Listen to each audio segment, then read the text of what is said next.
आज की वीडियो में हम बात करेंगे कि ऐसे कौन से 8 कैटेगरी के लोग हैं जिन्हें बंदूक का लाइसेंस मिल सकता है। साथ ही केवल 8 कैटेगरी के लोगों को बंदूक का लाइसेंस मिल सकता है जिन्हें नियुक्त किया गया है।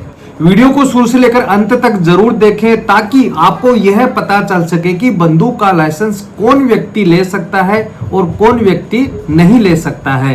तो बने रहे वीडियो के अंत तक। मैं अमन सैनी एडवोकेट और आप देख रहे हैं हेमंत लाल विलो। वीडियो अच्छा लगा तो प्लीज इसे लाइक करें। अगर आप चाहते हैं कि ऐसी इंटरेस्टिंग वीडियो मैं आपके लिए लाता रहूं तो प्लीज चैनल को सब्सक्राइब जरूर से कर लें।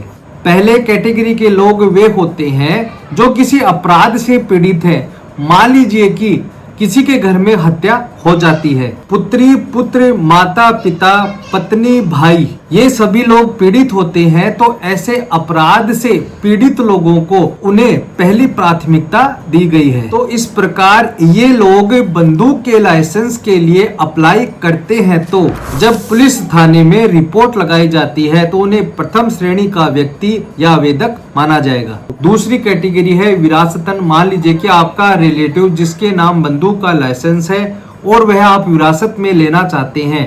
कहने का मतलब है कि उस रिलेटिव की मृत्यु हो जाती है और उसका लाइसेंस आप अपने नाम ट्रांसफर करवाना चाहते हैं। तो ऐसे लोगों को दूसरी कैटेगरी में रखा जाएगा। और जब भी आपके द्वारा बंदूक के लाइसेंस के लिए अप्लाई किया जाता है तो पुलिस के द्वारा सारी चीजों का ध्यान रखा जाता है और एक रिपोर्ट तैयार की जाती है। जैसे कि आपके पास कोई पक्का मकान होना चाहिए और उस बंदूक को रखने के लिए आपके पास जगह होनी चाहिए। आपने जो पुलिस को एड्रेस दिया है उस एड्रेस के आप स्थायी निवासी हो। साथ ही साथ आप पर कोई भी मुकदमा पंजीकृत नहीं हो।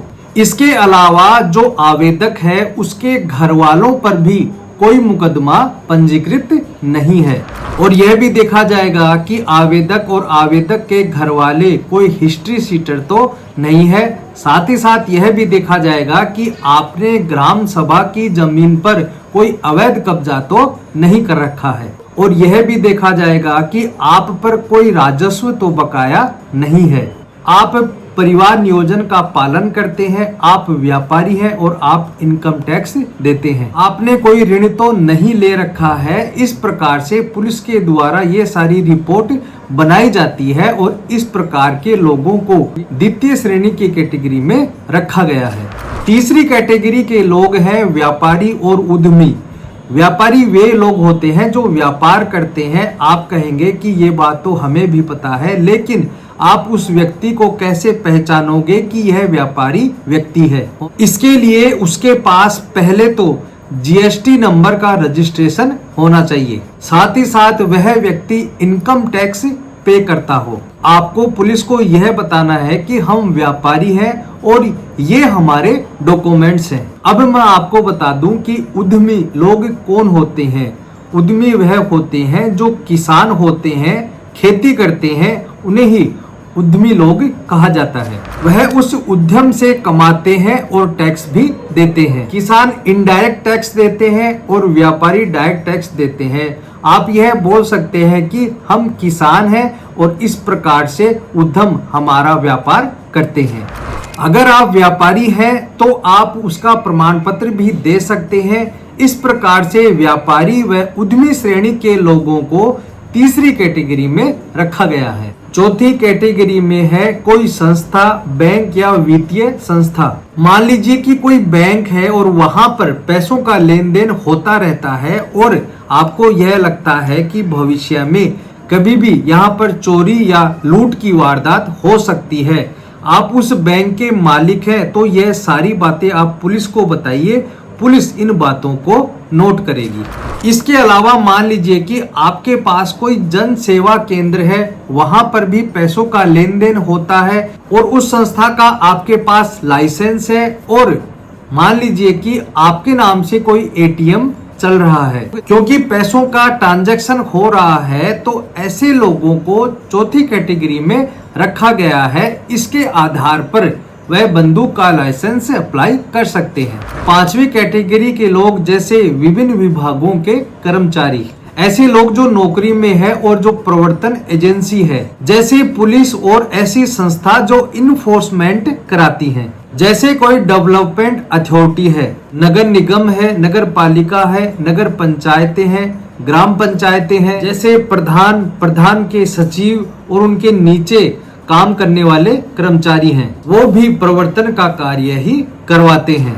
तो इस प्रकार से जो इन्फोर्समेंट संस्था जो जबरदस्ती कार्य करवाती हैं, उनसे संबंधित लोगों को लाइसेंस जारी किए जाते हैं, जिन्हें 5वीं श्रेणी यानी 5वीं कैटेगरी में रखा गया है। अब 6ठी श्रेणी में उन लोगों को रखा गया है जिनमें विभिन्न विभाग के कर्मचारी, सैनिक व अर्धसैनिक व पुलिस बल के कर्मचारी, इसमें सभी लोग आ जाते हैं, जैसे पुलिस हो, एयरफोर्स हो, नेवी हो, मिलिट्री हो, सीएसएफ हो, होमगार्ड हो, कोस्ट गार्ड हो, जितने भी कर्मी हैं इसमें आवेदन कर सकते हैं। पुलिस के 12 डिपार्टमेंट है, इसके अलावा सारे विभाग हैं जिनके कर्मचारी आवेदन कर सकते हैं, जिन्हें 6ठी श्रेणी में रखा गया है। 7वीं कैटेगरी के लोग हैं एमएलए, एमएलसी व एमपी।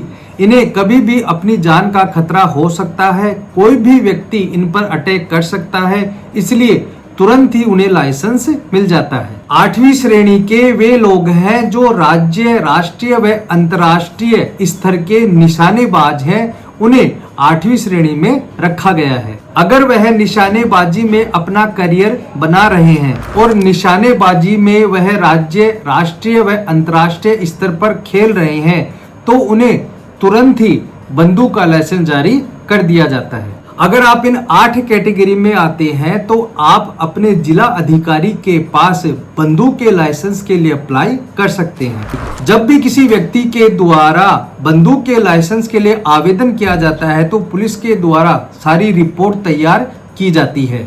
उसके बाद ही संपूर्ण जांच होने के बाद ही लाइसेंस जारी किया जाता है। और अगर जिला अधिकारी किसी कारण से आपका लाइसेंस बनाने से मना कर देते हैं तो आप हाई कोर्ट में जाकर एक रिट याचिका के माध्यम से उस जिला अधिकारी को आदेशित करवा सकते हैं अपना लाइसेंस बनवाने के लिए। मैं उम्मीद करता हूं कि आपको ये वीडियो समझ में आ गया होगा कि आप कब और किस प्रकार से अपना बंदूक का लाइसेंस ले सकते हैं और आप किस श्रेणी में है उसके आधार पर आप अप्लाई कर सकते हैं। तो दोस्तों आज के लिए इतना ही। वीडियो अच्छा लगा तो प्लीज इसे लाइक करें। अगर आप चाहते हैं कि ऐसे इंटरेस्टिंग वीडियो मैं आपके लिए लाता रहूं तो प्लीज चैनल को सब्सक्राइब जरूर से कर लें।